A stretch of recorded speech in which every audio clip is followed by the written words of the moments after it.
Po, ito may dumating na naman. Toyota Vios po ang dala. Ang problema niya overheating. Lalo na yung aircon niya nawawala din. Pero ito po ang problema niya, nakita ko siya. Sir, pa-start po. So ito po yung may-ari, si Bossing. Sir, kaway ka lang. Ayan si Sir.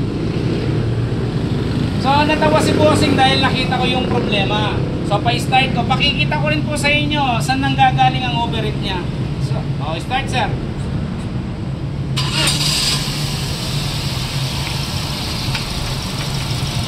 So ito, yung blower niya may problema. Actually, nag-automatic naman to eh.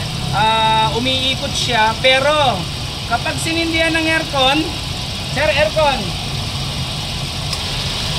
Ayun. So hindi po siya umiikot. So ibig sabihin, yung motor niya, sira po yan. So kanina umiikot po yan sa sensor dito sa makina.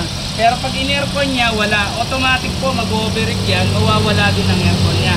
So aware po kayo dito sa blower na to. Pag in-aircon mo, dapat iikot yan. Pero hindi po siya umikot. Ayan, no? So ibig sabihin, ito po ang problema niya. So ayan po. So in case po yung sasakyan nyo, nag-malfunction ang nag-overheat, tingnan nyo muna po dito sa blower or sa radiator cap. Sa blower po, umaandar po ito pag nag-automatic sa makina. Pero pag in-on ng aircon, hindi umikot. Ito na po ang problema niya.